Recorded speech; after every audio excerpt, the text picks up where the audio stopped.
All right, well, let's kick it off, guys. Hello and welcome to Radio Free Nintendo, Panel Edition Tridux.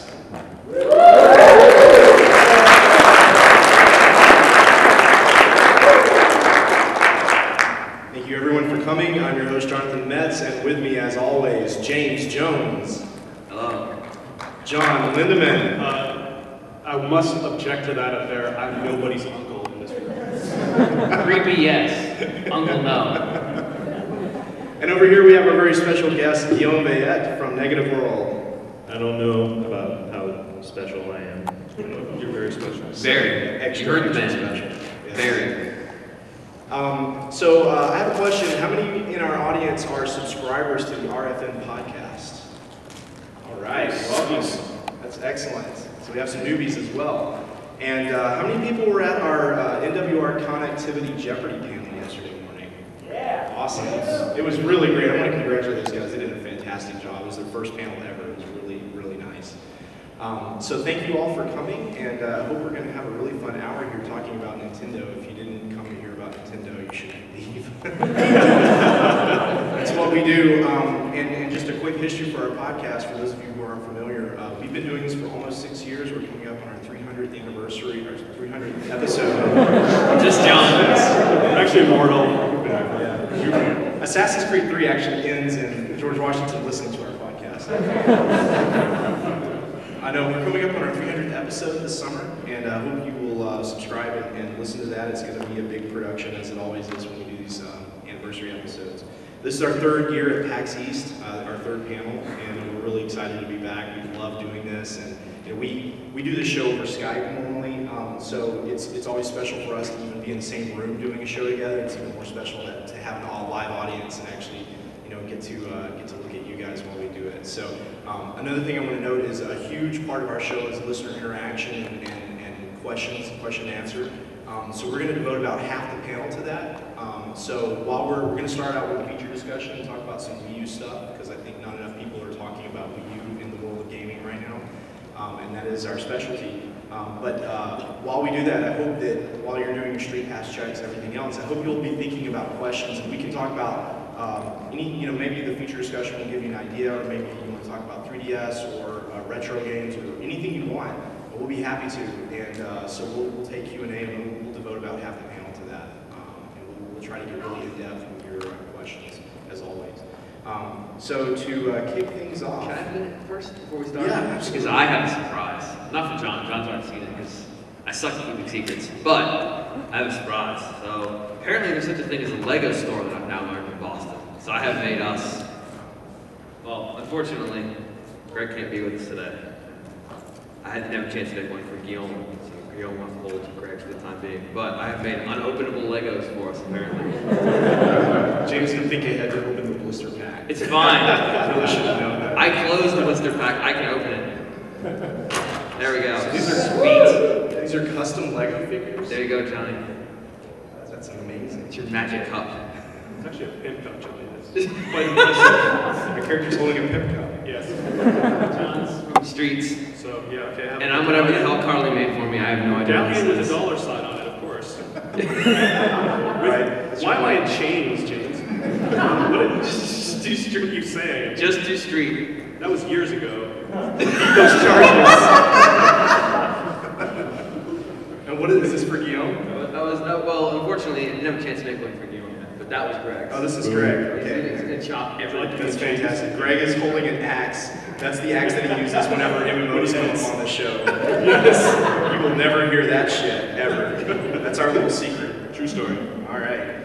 That's awesome. Thanks, James. My very own Lego. Oh, I also want to know, we printed out some t-shirts. We just, our very first RFN t-shirt went on sale this week, and I had 10 of them printed and sent to John's house. We were going to bring them and give them out as prizes for people who asked awesome questions, and we forgot them. They do exist, though. We'll say that. They're in a box at his apartment. So we're going to bring them tomorrow, and if you find us tomorrow, please stop us, and we will give you a shirt. For real. If anything, we just want to prove that they actually do exist. No, they're really great. And they've got faces on them. Yeah, and if you want one, go to our site. You can see how to order one. They're pretty cool, but yeah, unfortunately we forgot them today. So tomorrow you'll get one. All right, so for the feature discussion, I thought let's follow up on what we did last year for our panel. Last year we talked about Wii U, or Wii HD as we called it back then. Super Wii, I still think that's a better name. And you know, they may very well change the name. There's some indications that might happen. But last year was before all the rumors hit, so we really didn't know anything about it. We just kind of knew based on reading the tea leaves and the way the industry is going. We knew that the console would be announced soon, and so we wanted to kind of get out ahead of it. Now the system was shown to the public, or whatever version of the public goes to E3 about 10 months ago. We've played it, some of us have played it, and yet it still feels like there's a lot of unknowns about the system. It's coming out probably in about 6 or 7 months from now, and there's still a lot that we don't know, and Nintendo has been very quiet about it for a long time. No big surprise there, but also a lot of other people have been really quiet about it. People don't know what to say. People are afraid to speculate, or they just, Nintendo is such a wild card. A lot of people aren't very good at speculating about what Nintendo's going to do. So I thought, well, first off, I wanted to read some comments from last year in case you weren't at the panel, because I thought some of these were funny. James said that they can't come out with something that looks the same. Technically speaking, I'm correct. It half looks the same. Yeah, they tried to do something that looks the same. I think they see the error of their ways now. So the Wii U is going to be redesigned the next time we see it to some extent. The console itself, maybe the tablet, maybe the name, maybe the branding, or the way that they're going to approach it. But it will be different, because the first time I think it was confusing, to say the least. Some people thought it was some kind of expansion or just a new controller for the Wii. It's definitely not. John said they need to drop friend codes. And this was before 3DS came out. We still didn't know, even that soon. We knew. Yeah, we did. Friend codes? Universal friend code, yeah. But I think having the 3DS having been out for a year now, we have gotten used to the idea of these universal friend codes, and it's very easy to forget about them because you put them in once, you never have to deal with them again. So John, I wanted to follow up with you. Do you still think Nintendo has to avoid using friend codes, or can they get away, if they do it as well as they have with 3DS and make it as painless as that? Is that okay? Well, no, I think the console experience is different. I don't really mind having a friend code for my portable, because it's kind of more of a person-to-person sort of device. But with the console, it's kind of like you're in there for the long haul. You're in their room. Well, that's the thing, and especially while they sleep. With Xbox Live out syncing there, their private data. PSN out there, Steam out there. I mean, it's just time they need to upgrade to just have a consolidated account that you just have. What if you could just import your friends from your 3DS? That would be cool. Yeah.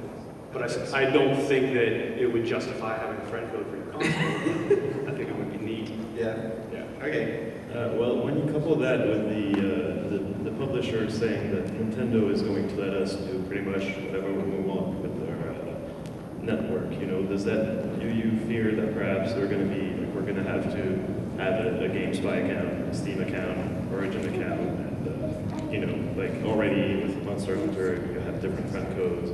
So perhaps the friend codes would have been a good thing, like a unified one for the 3DS. And, well, I mean, I think that they have to look at what's out there now. I think that things are friendly enough on other consoles, because Nintendo, they want to make things simple. They want to make things family friendly. And I think that Xbox Live and PSN, they've done that. Kind of shown that you can kind of marry the. If you have a mute button, yes. But see, there are controls like that, so people can kind of tailor their experience to whatever they want to expose their family to. Mute all. That's my tailored experience. And I just kind of want to point out that I already have an EA Origin account on my Xbox. I already have a Steam account on my PS3. So although I'm not necessarily happy about it, I think there's already precedent for having those multiple, publisher-specific accounts on your console, and I don't think Nintendo's really going to care, about trying to prevent that from happening again. So I think Wii U probably will have that stuff, in addition to probably a universal friend code for your system. I wouldn't be surprised at all to see that. Yeah, if they tier it.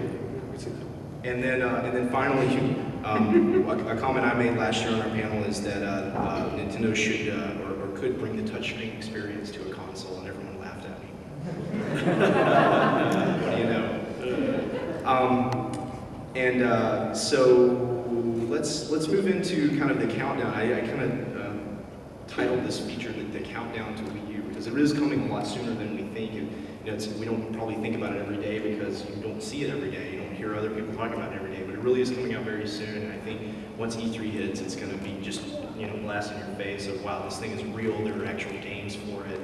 We're really going to be playing it very soon. So I wanted to kind of get out ahead of that once again and talk about, what is the reality of Wii U and what's it going to mean to us. I think let's start out in a really positive sense and say, and ask the panel here. Start with James. What's the one confirmed fact about Wii U? Not speculate at all, but just based on what we do actually know. What's the one thing that has you the most excited about the system? What do we know about the system? I mean, right now it's still pretty amorphous. That was only half a joke, but I mean, yeah, the tablet has a lot of potential things they can do with it. We sat in that roundtable with the Ubisoft developers. They're talking about all these things that they think they can do with the tablet that sound great, but we've not actually seen any of them. I mean, they were just things that some guy said. It's like, okay, it sounds awesome. It's like, we can tell you when someone's online who wants to play with you on your tablet. Great. When can we see that? So right now it's kind of like the potential that this thing has beyond just the ability to tap while you play games. But I haven't seen anything yet, so it could be an utter disappointment. Yeah, and I think, based on the reaction that the Vita is getting, especially with the rear touch, which I think is probably the most similar thing to the Wii U, just in the sense that you could be playing a game and also using a touchscreen at the same time, but not necessarily looking at the screen that you're touching. It hasn't gone over all that well on the Vita from the reaction that people are getting, and developers still seem to not be really sure how to use it yet. And I think it'll be really interesting to see if Nintendo can come up with better ideas, or if the developers for Wii U can come up with better ideas for using that kind of interface.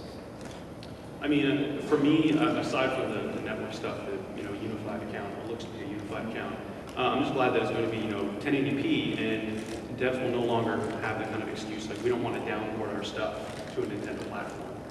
They'll be able to create a game on PS3, 360, and pretty much bring it across right to Wii U. Removing barriers. Exactly. Yeah, it removes a huge barrier. So you're going to definitely see a lot more third-party support because of that, just because from a monetary standpoint, it's much easier for them to just port something across all the platforms. So that's yeah, but at the same time, it's removing a disadvantage for Nintendo's platform. It's not necessarily giving them an advantage over the other platforms. It just kind of brings them up to equal footing. Yep. I think, it's up to Nintendo to kind of push it one step farther than that and say, tell developers why they want to make the Wii U version different or better than the other versions, rather than just be the same. The same, would be a pretty big improvement over what we've had in the previous generation, but I don't think it's enough to make them a success. Well, the strength that it brings to the table is the fact that, you'll have Nintendo fans buying the console, but also people that are could either go either way. They can maybe go with Microsoft or Sony. Now, if they like a Nintendo game, they can say, well, hey, they will probably also get all these ports from all these other consoles. So, it'll be a big win for Nintendo. What has you the most excited? Whatever technology that's in the tablet that makes it, like at E3, the game that really made a big impression on me was Shield Pose. And really like the way that would track your movement, and you would just see like basically a second window into the game's world. I don't know if that's actually practical. I don't know if what was cool at E3 is going to be fun in my living room. Yeah, that's a very big difference. Yeah, but no, that felt really great at the time, and I can't wait to see what ideas developers, or especially Nintendo, have for it. And Shield Pose is a demo that was at E3 that's made by, I think, the guys who do Rhythm Heaven, and it was very much that kind of experience. So it's very rhythm based, and I think the interesting thing about what you're talking about, it's almost like augmented reality with the 3DS, but I think it has a potential to be a lot more than that, because augmented reality relies on the camera primarily, and so for one thing, 3DS camera is not very good, right? It's very low resolution, and it doesn't have its own light, so it very heavily depends on the lighting of your room, which is a lot of times maybe not as good as the camera wants. The other thing is they're taking game elements and posing those on top of the camera feed, which can look a little jarring because the quality is so different between the two. I think what you're talking about, it's not augmented reality. It feels very similar to that, but the difference is that the tablet itself doesn't have a camera on the back, and it doesn't need to. So it's only showing you the game world when you look at the screen. So it's moving. It's more immersive, I think, because it's not trying to do this weird combining fantasy world and you only see that, there's nothing to distract you from it. Yeah, and it was actually like holding a second window into the game's world. Like it was extremely precise, no lag, and it was very smooth, and it felt great. Yeah, that is really exciting. I think it'll be interesting to see, you know, if you can take that beyond a mini game and actually develop a really robust game idea around it. Well, I think everyone thought at the time, like Metroid Prime, the different visors, like it's just, it makes sense. Yeah, right? being able to scan stuff with it. Yeah. Okay, for me personally, I think the most exciting thing for me is has nothing to do with the controller, and it's the tech that's in the box itself. We didn't see a lot of this at E3. It was really kind of only hinted at in a couple of video demos, like the Zelda thing. Most of the demos seem to have been built on original Wii architecture, use very simple graphics. You know, they're kind of like Wii Sports or Wii Play or something like that. It's just a more improved concept. They're really focusing on the controller, but I think a really key thing about Wii U, the hardware itself, is that it is much more powerful. It is modern hardware. It is going to output HD graphics, which a lot of people don't even know that yet. I saw some time ago, I think it was a description for Weekend Confirmed a couple of weeks ago. In the description, they said they were going to talk about Wii U, and they actually said, we don't know if it's going to do HD graphics. So I was like, yeah, we do. We saw it at E3. But that message didn't get across even to people who you would think would be paying attention. Saw it with their eyes. Yeah, so the messaging has been confusing to say the least so far about Wii U, and it's been silent for the past 6 months or so.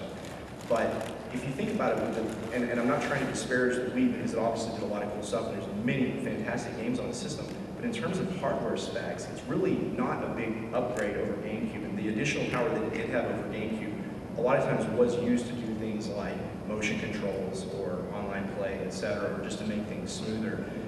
So if you think about it, Wii U is the first time in about 11 years that we've had new graphics technology for these games, and seeing these classic franchises like Mario and Zelda and Metroid, F-Zero, whatever, you can name 20 of them, but seeing these in HD for the first time and seeing them not only in higher resolution, which is nice on modern TVs, but seeing them with just so much more exponential graphic power, and they basically skipped a generation in graphics technology. So the games that we're going to see for Wii U that really take advantage of the hardware are going to look light years beyond what we saw in the Wii generation. Yeah, the Wii was curious because people seem to think that Nintendo can't do HD graphics, or they don't know how to do it, or something like that.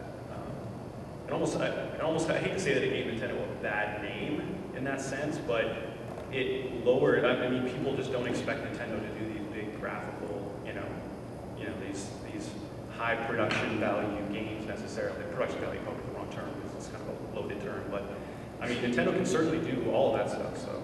Yeah, absolutely. And one thing, it's kind of a little-known fact, that Nintendo produces a lot of their art assets in HD and then downscales them for the Wii. And it's why, if you see like the Dolphin emulators online, they can actually run these games in a higher resolution using the original assets, and it would really fantastic. They've been doing that for a long time. So I think in terms of like development costs, it's not going to be a huge addition for Nintendo to start making HD games. I think they kind of already make HD games, they just can't really output them, and that's unfortunate. So I think it's really good for them. It's also an interesting time for them to be introducing a new console, because they're going to be picking up a lot of games and series and ports from other systems that are already being developed for HD. So it's also, a lot of the reason that Wii was developed the way it was from a hardware standpoint is that they wanted to keep development costs low. And I think now, even though they're jumping to HD and a much more powerful system, because they've kind of let other people blaze that trail for them, they're not asking developers to do anything they haven't really done before in terms of cost, which is really good for them.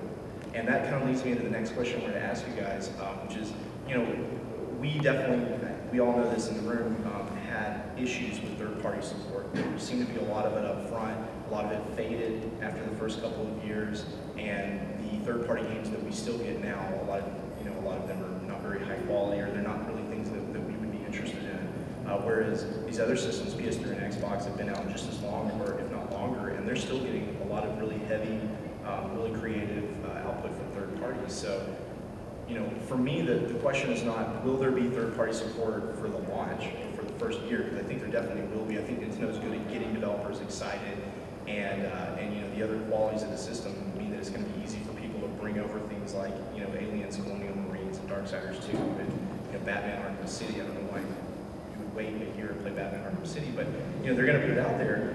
But I think the question is, let's look 3 or 4 years down the line, what is Nintendo doing now to make sure the third parties stick around for that long and continue to support it so that we don't have this long, slow decline over the generation that we've had the past couple of consoles?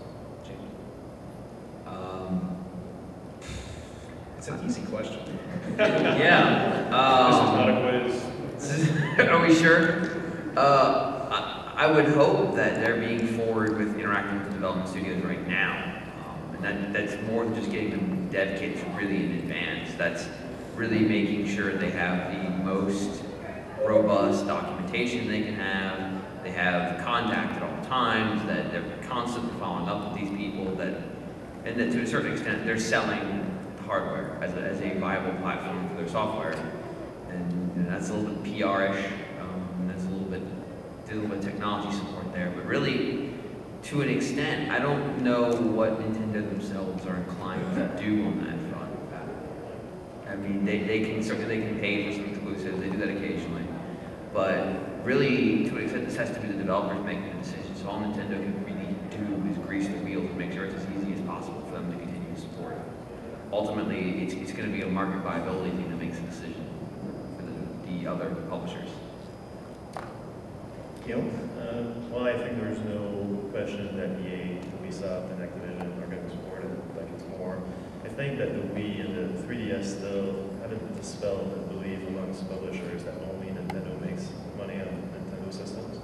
So I don't know what Nintendo exactly can do to help them out. Maybe lower their royalties or something like that. Perhaps also more things like they've done with Dragon Quest, publishing the games themselves.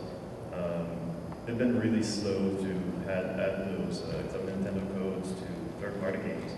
Right now they're doing it, but like perhaps those initiatives like include the other publishers and the stuff game for all the publicity and all the marketing. Yeah, I mean I was surprised when I started buying some third-party 3DS games and found the Club Nintendo codes in there because I'd never seen that before. I don't know if they're doing that on Wii because I haven't bought a third-party Wii game in a really long time. But maybe they'll continue that with Wii U. I mean, I'd like to see Nintendo kind of seed some other genres that are popular on other consoles. First-person shooters would be great.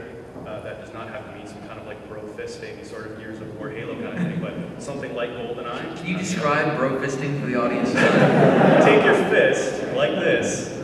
A connection, but yeah, something like that. I feel you. Something that's we can bro fist afterwards, James. I'll show you how. Teach the ropes. But something like GoldenEye, where it has a broad appeal.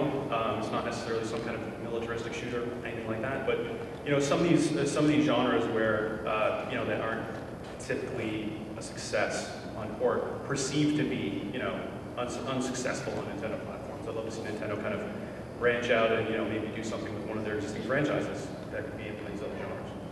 Yeah, I mean, Kid Icarus is a great example of a Nintendo franchise that's been revived in really completely unrecognizable form from what it used to be.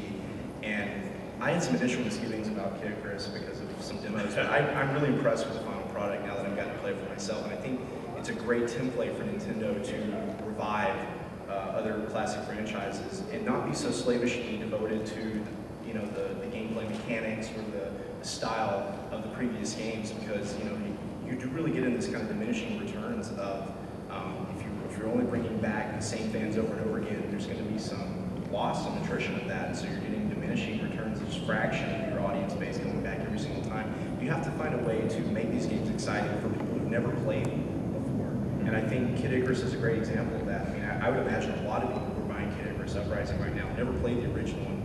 I don't really think you should. So I think they really just kind of cast aside the great thing is if you play that game, it actually pays a lot of homage to the original title, more than it deserves in my opinion.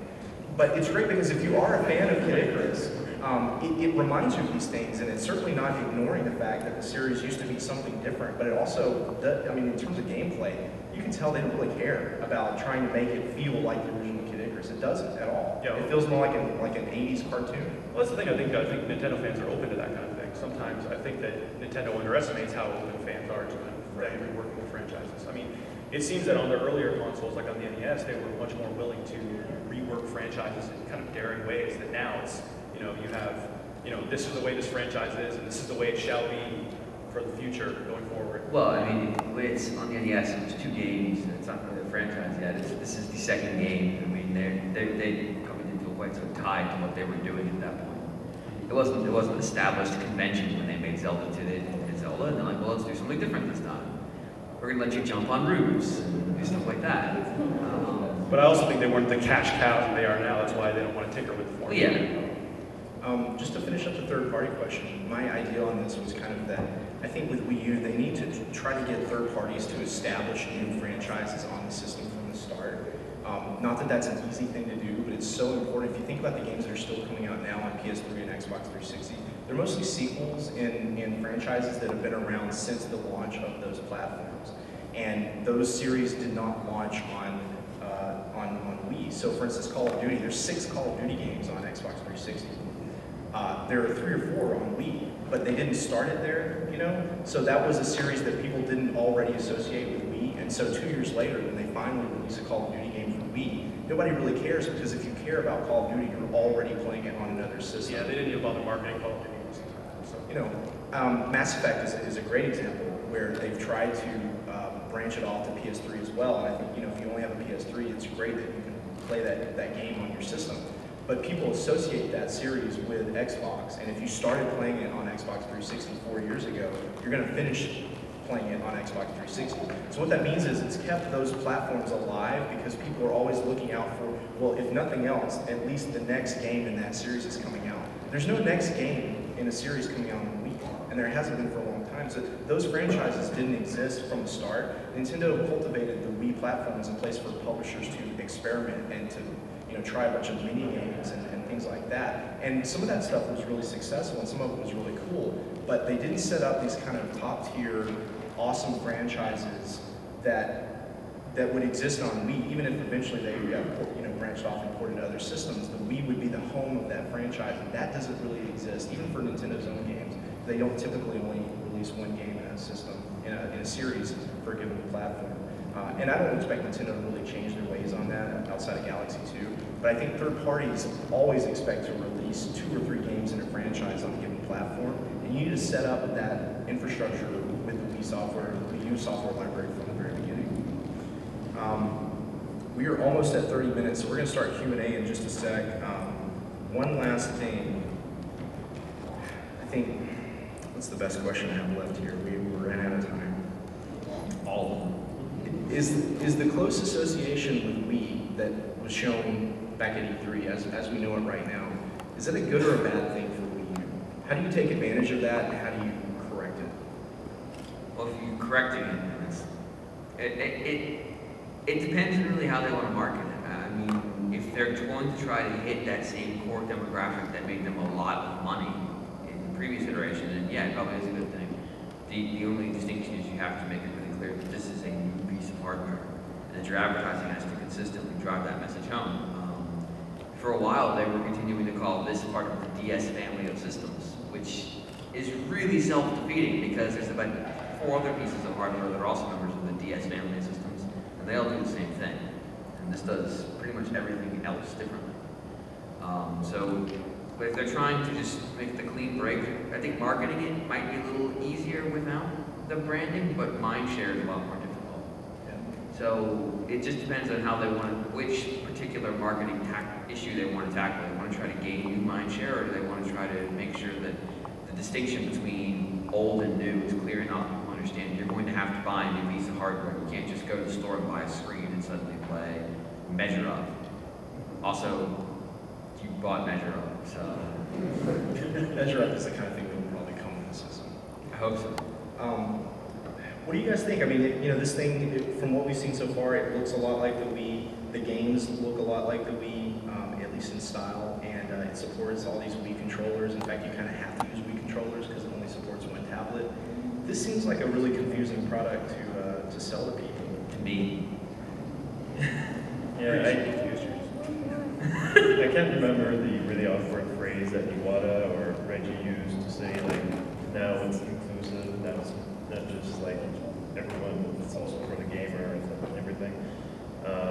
I think that, I don't think that Nintendo has to worry at all about the more casual gamers who have been still playing their Wii, like they've been buying Just Dance, and they, you know, I think the name still has a good ring to it. Like I don't think they've soured on it, even though right now, like there's basically no games releasing for it.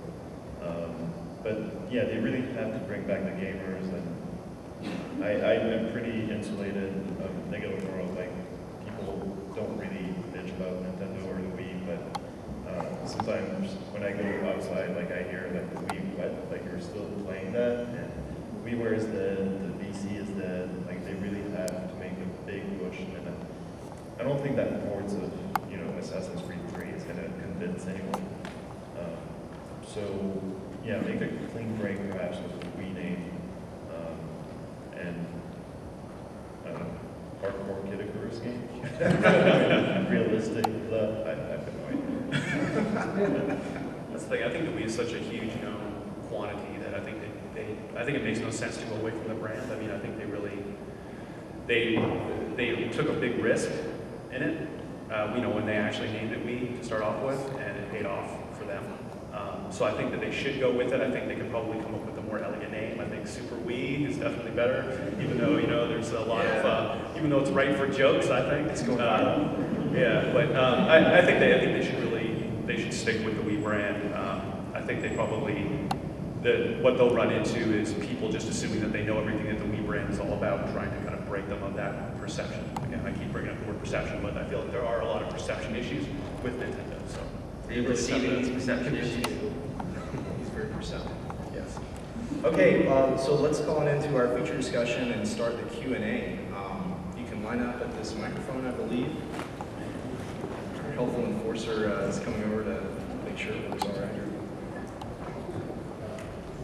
All right. I remember this guy from yesterday. Yes. I was at the Jeopardy panel. And so my question is, well, two questions like I had at the Jeopardy panel. I'm a broken record. Anyway, like everyone on all the podcasts say they want to say, oh, here's the franchises I want to see live in Wii U. Now I'll take a sticky spin. What franchises don't you want to live? Like, we could all live without another horse in the game. Am I right? Come on. I think they should stick to releasing one Harvest Moon at a time. That would probably help a lot in that series. There's always that one person. Because, like, when Nintendo keeps going into the back catalog, they're going to get nuts and milk, too. Wait, everyone remembers that. So are we talking specifically Nintendo franchise? Yeah, this Nintendo franchises that you just don't talk about. Wrecking Crew, I can live without. Maybe you can. Hogan Valley? I played Hogan Valley yesterday for Retro Room. It is horrible. Terrible. It's so bad. It's so within the game. But that's not even the worst one. There's the light singer one, there's the gun singer one where you are the detective and you're actually walking. That was Oh, gosh. Yeah, yeah. Why didn't they have a 3DS last? Of all the games they could have picked. Was this just one guy in Nintendo, like, those attacking? Yes, Classic Library is very big. It's not very good. No. Yeah. Yeah, it's a good question. I mean, I think I'm more excited about the franchises that they will bring back, but I'm also excited about the new franchises. I think Nintendo they're so slow to introduce new characters and new worlds, and I really want them to do that. I mean, GameCube was the last time we really saw a lot of that stuff, and on Wii, they were still launching new franchises, but they were all kind of under this universal theme / brand of the Mii characters, Wii Sports, Wii Party, things like that, and just lacking some character, I think, lacking kind of unique personality that a lot of their series do now.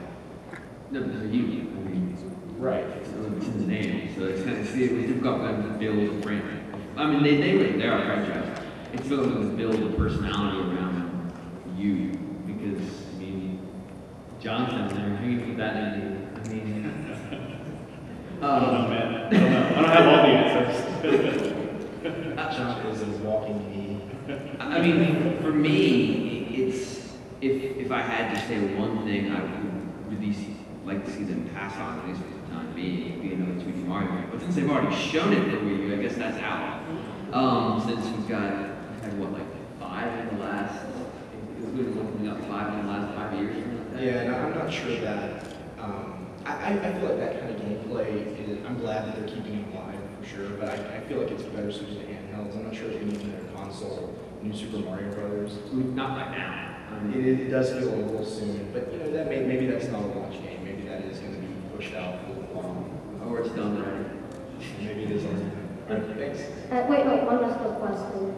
If you were to get like any unreleased or prototype game, which one would you want? I would have to be probably like Final 64. Well, Earthbound 64 was released in Japan as 1 through 3. No, It's the but same after game. that 64 is shown at Shun Sosuke. The prototype version. Space War, let's just call it that. Yeah. I can't pronounce it Japanese. Well, Star Fox 2 would be pretty cool. Yeah. It's pretty much finished. They can drop that on the shop. Yeah. Dinosaur Planet. Yeah. I played Dinosaur Planet. You did play Dinosaur Yeah. It was a lot like Zelda. It still is. It's just now it can be instantly Star Fox like Zelda. Yeah. All right. Yeah. Next question. Hi guys. Hey. New listener actually. Oh, cool. So, my question is, with Wii U, Nintendo seems, well, they said that they're trying to focus back on the core gamers. And we saw, they kind of did that with the Wii and the third parties, providing support like Red Steel 2 and Conduit. But it seems that the core gamers didn't necessarily gravitate towards it. So what do you think Wii U has to do besides just getting the third parties to support it to get back the core gamers and have them come back to Nintendo? I would say in the instances of those 2 games in particular, there was decisive lack of marketing involved, especially with the Conduit. I mean, it had Sega as its push. Sega did some stuff for it, but it wasn't a majorly pushed title. Red Steel 2, it was the second entry in a franchise. The first game in the franchise kind of has this kind of like Red Steel punchline associated with that game. It's still got a punchline attached to it, man. It just does. I didn't put it there. And I think that if they're going to do something to really get a third-party franchise going, it may be something like they do in Europe, which is where Nintendo ends up distributing the game, and they handle to a certain extent marketing, and they make sure there's a consistent message about the game, that there's awareness on the title, that the media is handled properly, that marketing is handled consistently, that copies of the game are available to purchase, which is something that's somewhat important when you're trying to sell a game, and that people know how to get it, and know that they want it. In the end, though, isn't that like Nintendo doing the publisher's job? It is, yeah. And sometimes literally in the case of Dragon Quest games. And they don't necessarily have to do all of that. I mean, they can certainly help coordinate with the publisher to make sure that Nintendo's own channels of communication are sending the same message as the publisher. I mean, it doesn't cost Nintendo much to include the name of a game that's not theirs on one of their press releases that we get. Or in the back of the box of the console. Yeah, well, I have games from the back of my GameCube that never came out, so it's fine. I mean, they have to show that they have to really embrace those kinds of games. I mean, it's a lot of times now when you see that from Nintendo, it kind of comes across as insincere. Like they'll, like RE4, oh, it's it's a great hardcore game. It's like that's the only game of that type for a console, right?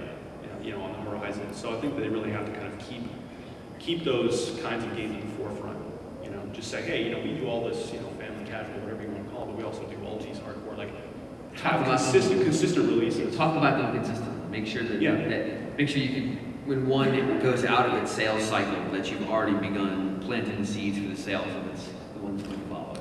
Yeah, and I think with the 3DS library, they've done a good job so far of focusing on a more committed gamer who's going to want to buy a new game every month. Someone who's older than maybe their reputation audience is, and they've done really well with it so far. So I think that's worked out for them. It's worked really well for them in Japan as well, and I would expect them to take that lesson from 3DS and apply it to Wii U. But we'll see at E3 exactly what games that entails. Thanks, guys. Yeah, thanks. With some of the new 3DS games that are coming out, like Resident Evil, that weird ghost camera.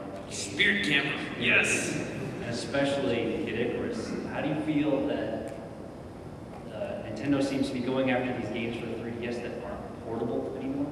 I mean, if you try to play Kid Icarus anywhere without a cable, it's practically impossible. So it's kind of the opposite. You know, you go back to the casual side. So there's the hard.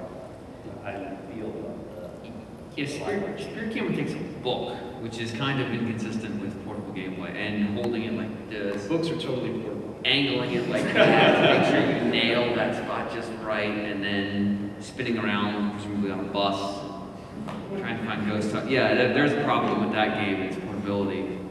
But they've done this before. I mean, they've had handheld games in the past that are quite not handheld friendly. Well, like the original Game Boy, you had to have the power of the sun, you know, to see what you were doing. Kirby Tilt and Tumble. It's portable, assuming you're outside and it's daylight and there's no clouds in the sky. Good shape. I think the cool thing about 3DS is that it supports so many different kinds of games. I mean, and I think the fact that you've got eShop stuff that sits on you, lives on your system. You don't have to carry around other cards and stuff like that. So even if I don't take a case, if I just take my system like this, I've got 10 or 12. With Ambassador stuff, I've got about 40 games that I can play at any given time. So just because I have one game that's not as portable doesn't mean that I don't have anything to play on it. So we're kind of getting into the era where your system is like its own library, right? And so at any given time, you have a lot of different choices about what you can play based on your situation. So if I'm on the train, I might want to play one thing because it's loud and I can't hear, so I might want to play a game where I don't care as much about the music, but if I'm at home and it's quieter, I might play something different. So you really have a lot of choices, and it's not so restricted by, what you can carry with you anymore. I think that's, it's great. It's very freeing for me. And it also encourages me to play a wider variety of games at any given time. So it's not like I have the one game in there that I'm going to play for the next 3 weeks and play nothing else, and I swap that out and I play something else. So the fact that certain games are not as portable, arguably, is not as big of a deal, I think. Yeah, I mean, as portables become more powerful, I mean, they kind of lend themselves more to that console type experience. In other words, you can have types of games, like you said, that you can take on the road with you, and then you have other games where you might prefer to kind of sit on your couch and play them rather than walk around and play. I would say the distinction, though, is you need to make sure you still have those games available.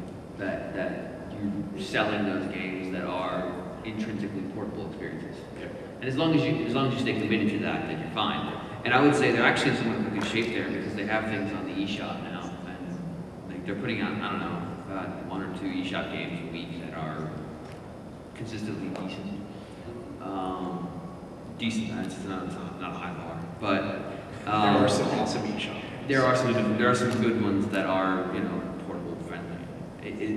To them that works out well because they can leverage developers to make things while they focus on these larger projects they can potentially franchise around. Yeah, but I think it's a deliberate choice to release some games that aren't very portable feeling, either ergonomically that they're difficult to play in a portable sense, or maybe just the kind of game it feels like it's not. It feels more like a game that you would want to play at home, and that has a lot to do with the Japanese market where people don't play console games very much anymore, so they play their portables at home as well. Americans may or may not do that. So I think they want to serve both markets, and I think it's okay. Yeah. One quick question, James, what happened to your eye? I fell. I fell down. It hurt. I wish that happened true. Slight concussion, we're fine. What's up, guys? Hey. How's it going? I've been listening for about a year. Awesome. Never been able because my fingers suck. Anyway, with the Wii U coming out, hopefully this year, is that what they say? With the footage and maybe hands-on time you guys got with Zelda, do you feel like it's too soon for a new Zelda to come out for the system, considering Skyward Sword was really the first one for the Wii, because Twilight Princess was a port? And also, do you think it needs to look like the video that they showed off, or do you think if they go for a more cel-shaded Wind Waker type thing, it might kind of be not good for what they're trying to do, like the core gamer? You know, history shows that you shouldn't put too much stock into the videos of Zelda that Nintendo shows. And that really was just a video that they showed at E3 last year. It was, you could move the camera around. And you can change day and night.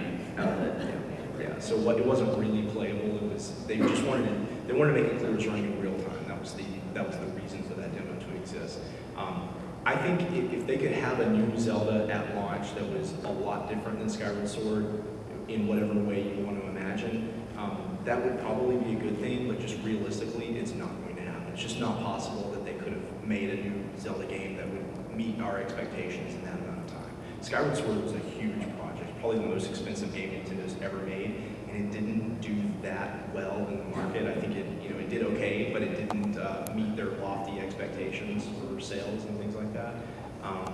So I think they're probably taking yet another long, hard look at Zelda and figuring out how do we manage this franchise in the future and make it viable for the fans. Yeah, I also don't think that would be the franchise that they would actually use to core hardcore gamers anyways. I mean, I think it's kind of looked at as a broad appeal franchise, kind of like a classic franchise. They would probably do something completely different if they're going in that direction. So bro-fisting your Zelda make it better? Yes, they would form a bro-fist team.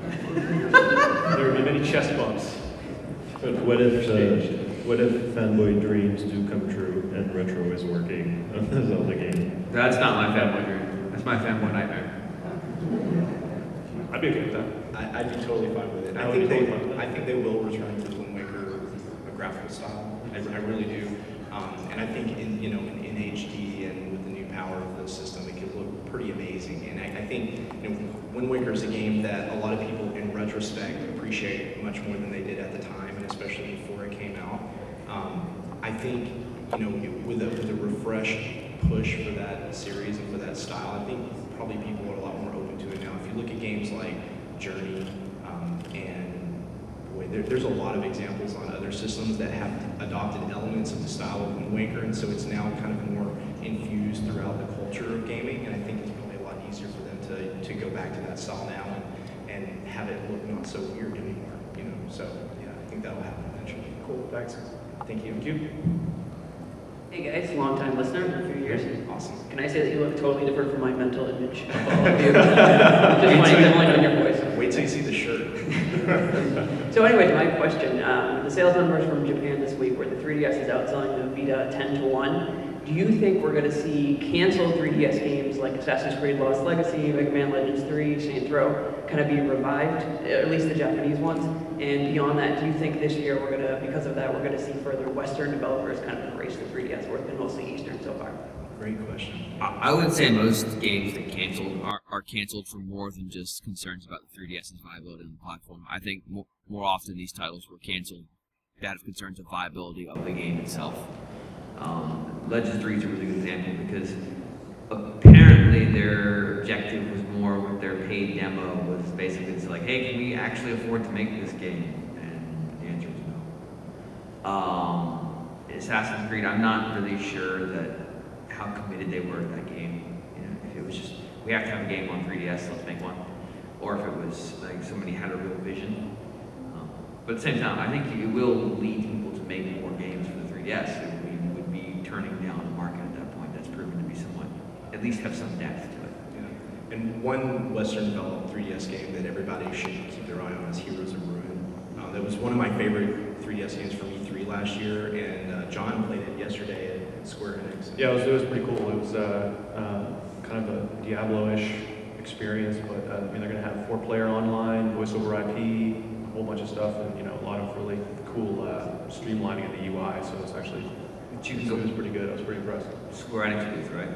Yes, it is on the floor, and you can voice chat with people even if you're not friends with them. Yep. Hard to believe. Yeah, it was pretty cool. Yeah. So that's pretty exciting. So doing some cool stuff with Street Pass. I don't know if anybody was at the previous panel that they talked about that a little bit. I'm real excited about that, but it's kind of out in the desert by itself. There's not a lot of really cool stuff announced from Western developers. I think E3, this will be the year where you'll start to see that onslaught, and it was kind of the same way with DS even. I mean, I remember 2005, the first E3 after DS came out, still not very much at all from third parties. Nintendo had a lot of stuff, and that's where we started to get really excited about DS after a pretty slow, awful launch period. Yeah, Pink Pals. I saw that. There's about it. It's Sure. yeah. But 2006, DS was just, I mean, like it was everywhere. Just owned every single publisher at E3 had DS games. Yeah, I think you're going to see that the 3DS is getting big, and there's kind of a groundswell with it now that it's going to become too big to ignore. I think that Vita, it's having problems definitely in Japan, especially when Monster Hunter 4 comes out. It's going to have some problems. So. But it's going to do the same thing 3DS did and PSP did, where it needs to find a market at this point. Yeah. Right now, I mean, you look at its launch lineup. I'm not sure there's anything out there that says you have to buy the system right now. I mean, keep in mind, in Japan, they have a Monster Hunter game on 3DS, and I have Street Pass with 3 people from Japan since I've been here, and they were all playing Monster Hunter 3. Yeah, so you can treat that as sort of, well, yeah. But yeah, but Monster Hunter's not going to work in the West. It's just not. And I don't think Capcom has enough reason to totally redesign it just so Americans like it. So they're not going to. They would upset their Japanese fan base too much. But so then the question is, what is the big thing for the West? I mean, what is the killer app that will just make it crazy in here? I don't know what that is yet, but I think it's coming. I really do. Thank you very much. Thank you. Thank you. I've got a pretty daring question here. It is pretty common opinion, at least from what I've seen, that Capcom in recent years has not been giving the attention to the Mega Man franchise and the character itself that fans think is deserving, or is deserved. With his exclusion from the latest Marvel vs. Capcom and the cancellation of Legends 3, which may not have been a great game anyway. But what do you think about Nintendo potentially trying to obtain the IP to the franchise? I can't imagine Capcom would ever sell it. Yeah, even if they have no intention of using it. I mean, it's sort of so tied into their DNA at this point that they would be really reticent to do anything with it. Now, he'll be in Smash Brothers. He will be.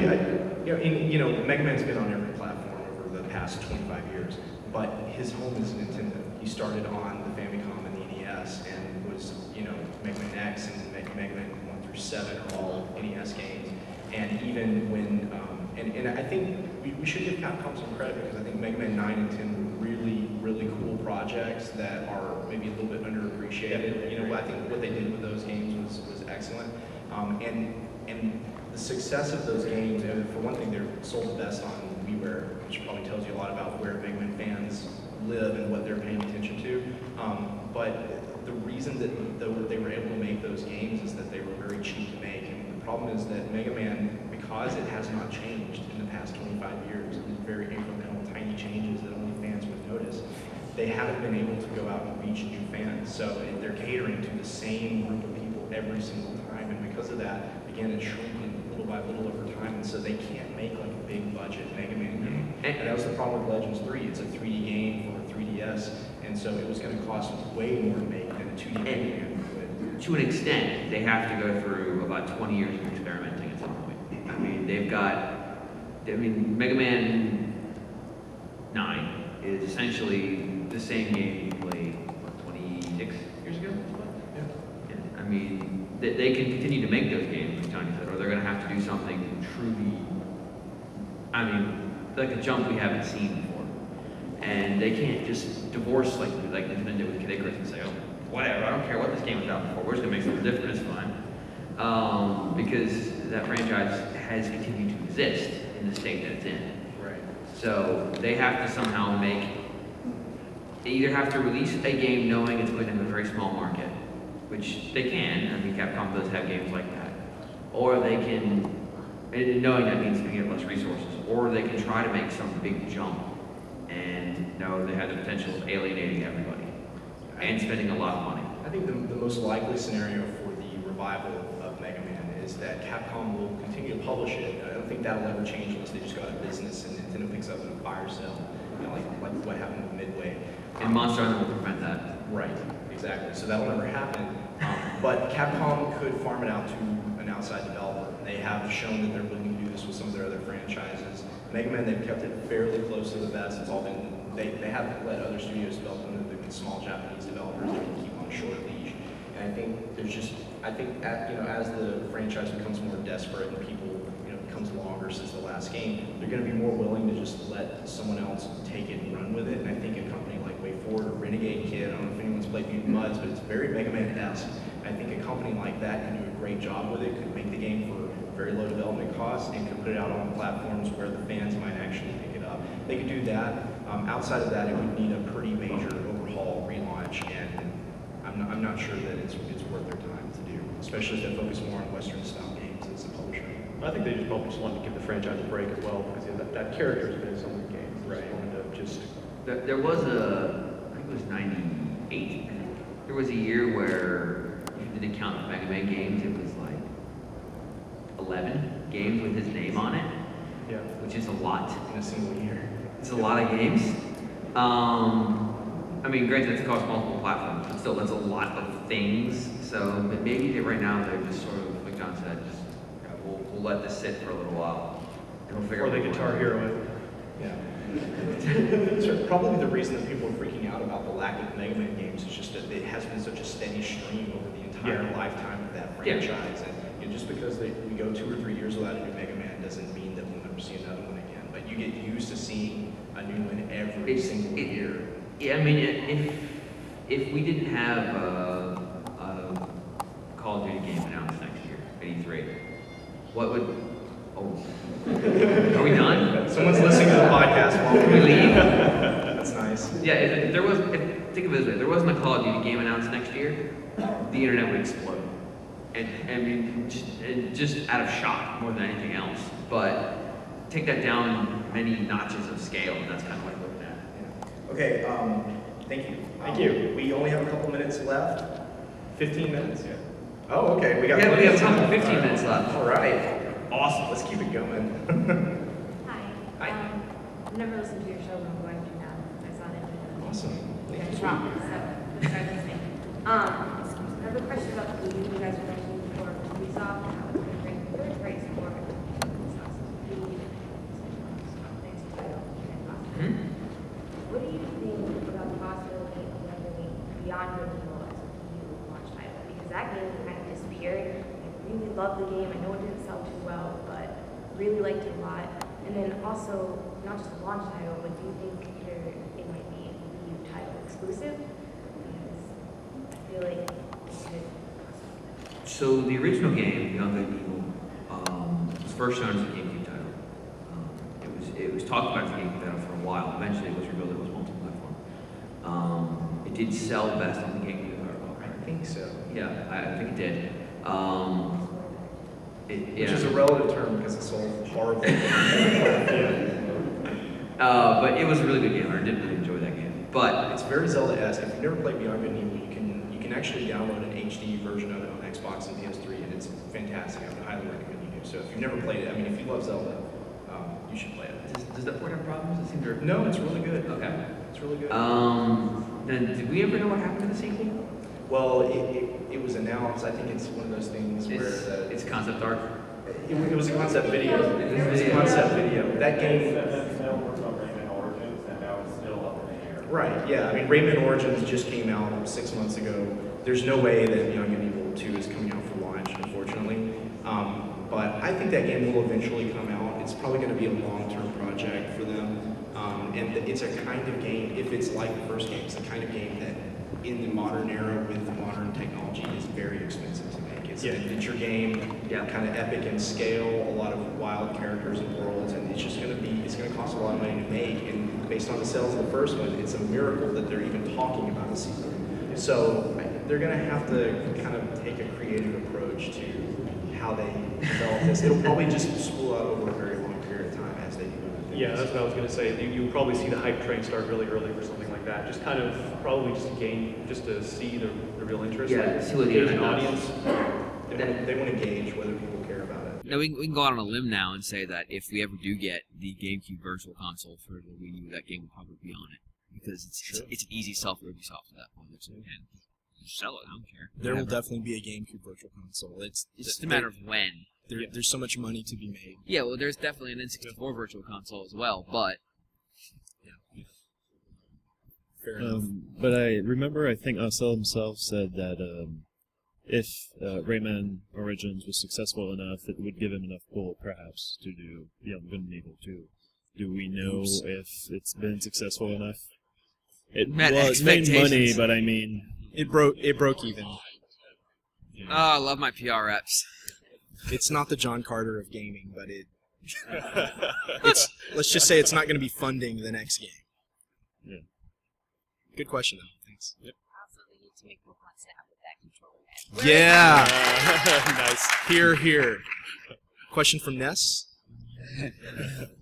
Well, you made the comment about how the Wii U is going to catch up to the current generation of Sony and the Microsoft consoles.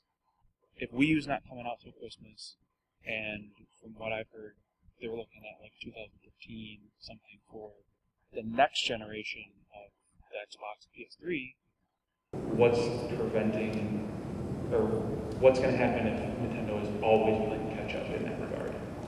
Yeah, it's a really good point. And the thing about Wii U is we're getting conflicting reports about how powerful it is, but I think it's totally reasonable to expect that it is as powerful and probably at least a little bit more powerful than the current generation of the other platforms. It's also coming out much later, much later, 5 years later than the 360 and PS3, so that the components inside cost a lot less, which allows them to make a profit on it, which they always want to do with their systems, and it's going to let them, mass produce it, and it's going to let them push in other ways like the controller, right? So they can spend more money on the controller and less money on putting like a really top of the line graphics chip in Let's there. build a graphics processor. Yeah. The interesting thing is, how does it compare to the next generation from the other guys, which we're not going to see this year at E3, is going to be next year. That's going to be really interesting, because I think when you look at the very long time it took either Microsoft or Sony to ever make any money on their last systems, I don't think they want to repeat that situation this time. And I think what you might see is the jump from the current Xbox and PlayStation to the next one is going to be smaller than it was the last time. So we might end up in a situation where, yes, Wii U is less powerful than the new systems from the other guys, but A, it costs a third of what those guys are charging, and B, it's not a huge difference. It's not debilitating. You can't downforce to it. And it's getting out earlier. So when I say they're playing, they're going to be catching up. What I mainly mean is now they're going to be, at least they can output in the same resolutions. They meet some of the same basic qualifications. But I do think Wii U is going to be more powerful than the current systems. I mean, it would be kind of a travesty if it wasn't, right? It's coming out so much later. Right. Yeah, they haven't said anything. It will be a tremendous upgrade for the Wii, and that's probably what they're going to focus on in terms of marketing, in terms of messaging. It's not going to be a massive increase over what you see on the other systems right now, but it might be the case that developers just, within a year or two, they're going to learn to squeeze more out of it, because it is an architecture that they're already very familiar with, and they're really going to like that. They're going to like not having to totally retool everything that they do. But it's going to be interesting to see if, maybe there's a lot of third-party support for the first year, because it is now the newest hardware, and as soon as it's no longer the newest hardware on the block, everybody kind of moves on from that. That is a fear that I have, certainly, and I think it'll be interesting to see how they take on that challenge. Yeah, I mean, I'm not too worried about it, just because you're seeing current PC games being ported to Xbox 360, which still look great, right? Xbox 360 at this point, I mean, that's hardware that's 5 years old, more than 5 years old. 6. Yeah. And, those games still look great, so I'm not really too worried about it. Yeah. There's a potential for diminishing returns just in graphics period. I mean, there have been, I don't remember certainly right, there have been rumors regarding the next PlayStation's hardware specs and ridiculous resolution outputs it's capable of at the moment. And I'm nuts. Like, we've seen... Well, as a Nintendo person, I think you have to always look past the graphics portion. Yes. So does Nintendo. So. Yeah. But I mean, we've heard other similar rumors regarding Wii U that make no sense. So I mean, at this point, it's just, I would just advise everyone to just wait and see, because I would guess 95% of what you hear is going to be wrong in some way, and good luck figuring out what the other 5% is, because we can't. Thanks. Yeah, thank you. Hello, gentlemen. Hi. Hello. My name is Remus. I'm a Razor Kid from NWR forums, which I encourage anybody and everybody to join up. Nice. Go onto the 3DS friend codes if you haven't already. It's awesome seeing a lot of people from forums on my 3DS. And I can't stand the 100 friend code limit. Actually, I can't go up against that. But I'm married. I have 2 kids, so handheld gaming has become huge in my life. With the 3DS giving us both console-like experiences and handheld, and the online storage being starting to get robust. Have you guys found that the handhelds have become a lot more part of your gaming regimen going forward within the last year or so? That's about it. Well, I mean, for me, it really, I think, I mean, obviously, I just picked up a 3DS, so I'm playing it a lot because it's new to me. But I think that the big thing for me is really not so much, I mean, I'm married, so, but the big thing for me is if at some point I start to take the train to work, then I'm going to be playing this thing all the time. So right now I commute, but I'm probably going to be moving later this year, so we'll see. I'll be closer to work, so it's going to be the big thing. But yeah, I mean, certainly, I mean, the older you get, not that I'm over the hill or anything yet. You're past the hill. But the older you get, certainly, having something that you can carry around with you all the time, and just kind of, pull out whenever you need to, need your gaming fix kind of thing. So it really helps. It really helps. So I think also the fact that I think the experiences are getting better. I mean, the hardware is getting more powerful, so it's less of a kind of downgrade, if you want to call it a downgrade, of your gaming experience. And in fact, the Vita's current marketing strategy, that's what it's selling. It's basically selling, you can literally take this game from your PS3 and then play it on your Vita as you go on the train to work. Yeah. They have a marketing campaign that is explicitly that narrative. Yeah.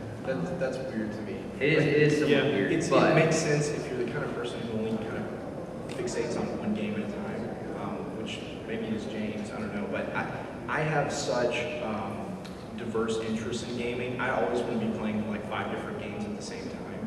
And my appetite for games is just insatiable. So I'm quite fine having different games at home. I have some games I play on my PC and some I play in front of my TV and some I play on my handheld. And I want that because it kind of gives me an excuse to play more games at the same time, all the time, right? Yeah. But I think the great thing about 3DS is, and I have been playing it a lot more than I played my DS, especially, and I'm carrying it around with me more. I think Street Pass is a huge part of that. I want to have it with me, so I always want to carry it with me. And I'm doing things on it that aren't even necessarily gaming all the time, especially the Street Pass part, which I think you can have a weird argument about whether that's a game or not. But and just different kinds of games, again, because it has games that live on it all the time. So I don't have to be tied down to the one that I happen to bring with me, on any given trip. I have so many options when I have my 3DS, and you didn't have that on the DS. Maybe the DSi. I mean, for now, Street Pass is pretty much the killer app for me. I had no idea that it would be as big of a deal. I mean, because with my DS, I would carry it around with me, but it wasn't really. I wasn't really conscious of it too much, but this is like, every time I leave the house, I grab it with me. How many got queued up right now? What? How many got queued up right now? 10? 10 in the hopper? Clear it out. Easily. Go. Clear it. Easily. Let them get your totally lying game. Yeah. Because me has hair. It does. It does. They don't quite have that. Have the buzz head. Not quite. Thank you, gentlemen. Yeah, thank you. Thank you. Hey guys, how's it going? Great. I actually had another question, but someone took it, so I kind of thought, why? So my dad recently, he's about 57, has been playing a lot of Call of Duty, and he hadn't played a game probably in 10 years. And watching him play, I realized one reason he really liked it is because it's actually pretty straightforward. It's very painful at first, him unable to use both analog sticks and kind of look up in the air, but over time he kind of got it. And I tried to get him to play other games, like he thought Mass Effect looked good and Gears of War, but I think they were just too complicated for him.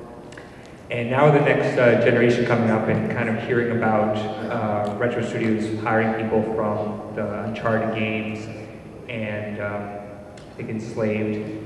And while Nintendo's not exactly, we know the demographic they cater to, still with development costs going to go up and those kind of games being very popular, do you think that, and also that they tend to have a very diverse lineup, something from like Fire Emblem to Rhythm Heaven, do you think they would ever try to make any games that are kind of more, not exactly like Call of Duty, but kind of more simple and easy to get into for trying to touch upon that market that hasn't really been part of their portfolio at all?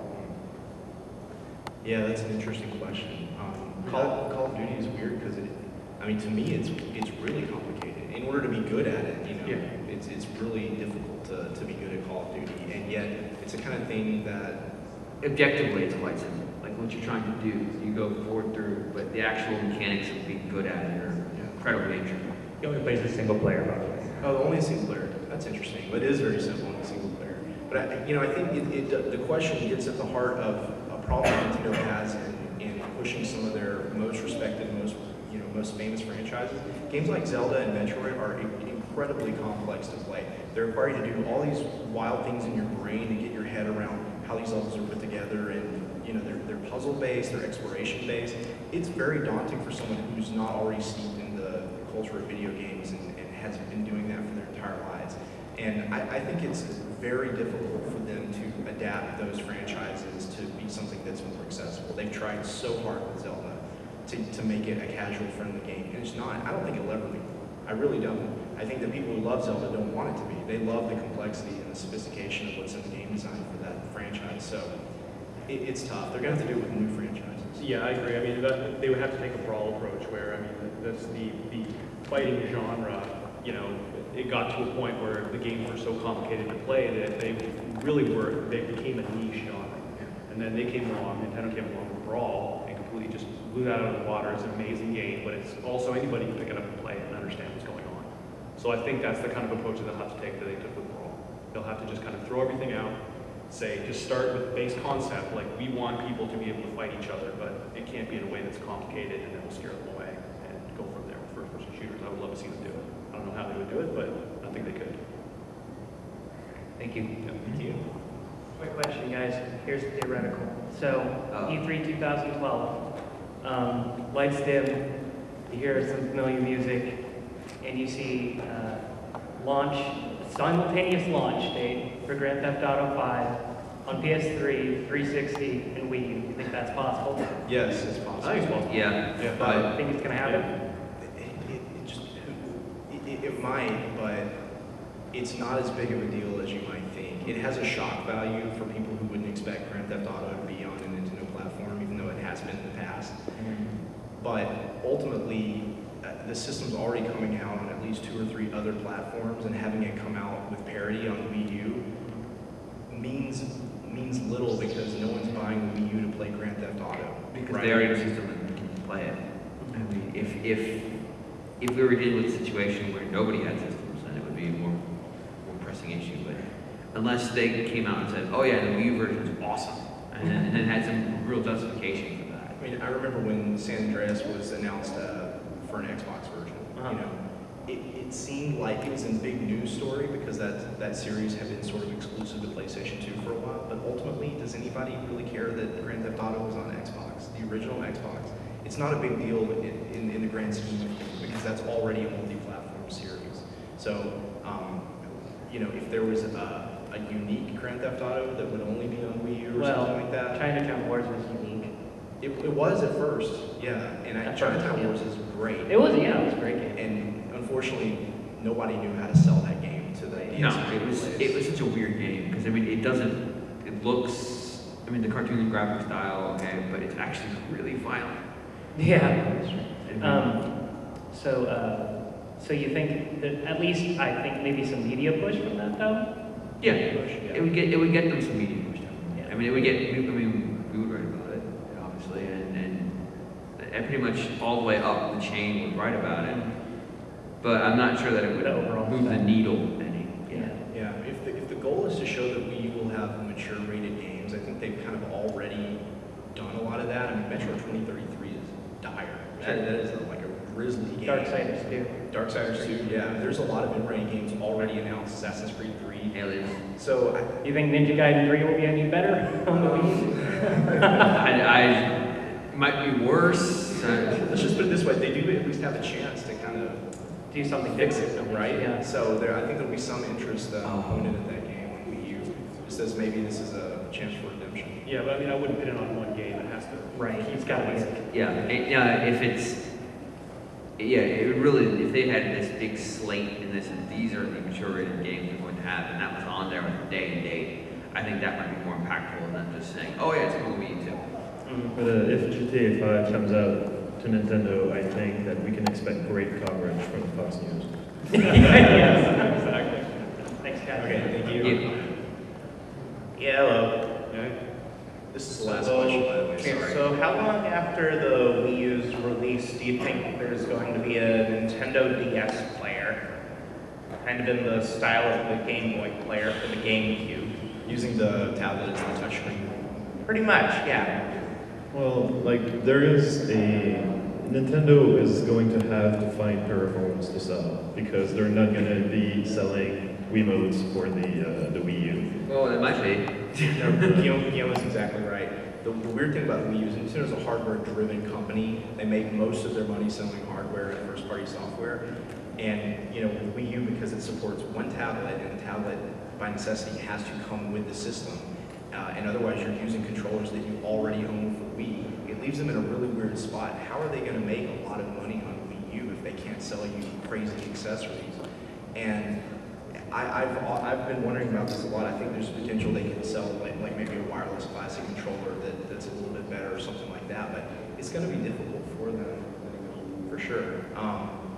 But I don't think a Nintendo DS adapter is the way to go, because you have to remember the Game Boy Player and the Super Game Boy for that matter, those were supporting handheld systems that were concurrent with the console that the adapter supported. DS has been out since 2004. And Well, it would probably also play 3DS games. But then you'd have to have a 3D TV and wear glasses, which Nintendo is very much against. It goes against their whole message for 3DS in the first place. So I think the chance for that has kind of passed them by. I think they probably could have done it for Wii if they released some kind of touchscreen adapter for Wii as a controller. But for Wii U, it seems like a perfect match, but then you think about the timing, and I don't think it works out anymore. Also, I would point out that those games look really bad. They stretched out on the Wii screen. The other part of the appeal for Super Game Boy and the Game Boy Player was that the handhelds at that time were not nearly as convenient. So for Game Boy, you had battery issues, they weren't in color, the screen wasn't all that clear back then. For Game Boy Player, I mean, it was released, at the time when Game Boy Advance was a system that you had to play under a special kind of lamp in order to see the screen properly. So these were systems that there were games on these handhelds that people didn't necessarily want to play on the actual handheld, even though they were good games. And so there was seen as a market to adapt these if you played on your console. I don't think that's the case anymore. I think people like the DS and the 3DS plenty, and so they don't necessarily want an outlet to play their portable games on the console anymore. So probably couldn't. So you're not really thinking that in the future people will be able to legitimately record DS Let's Plays or something? Oh, yeah, we deal with those too. I would imagine that there is hardware available to do it. I mean, I know there is. Yeah, there's capture units that some members of the press get. Yeah, but I don't know that Nintendo's going to make those available to anybody. Very few. Okay, thanks for the Thank you. question. Thank you. All right, so we're going to have to close the panel. Before we go, I did want to remind everybody, if this is your first time listening, I hope you will subscribe to the podcast. We do this in even longer form every week, and it's a really fun show, so I hope you will check it out. And I want to thank our fans, everybody here who's done some support for the show and helped make it possible. I really appreciate that. Our friend Jeff Callis, who works at Penny Arcade and has supported this panel for the past 3 years, and of course the enforcers who make it all happen behind the scenes. Really appreciate that, guys. Thanks a lot. We'll probably hang outside if you want to come talk. If you did get your question, we'll be happy to do so then. Thanks for coming.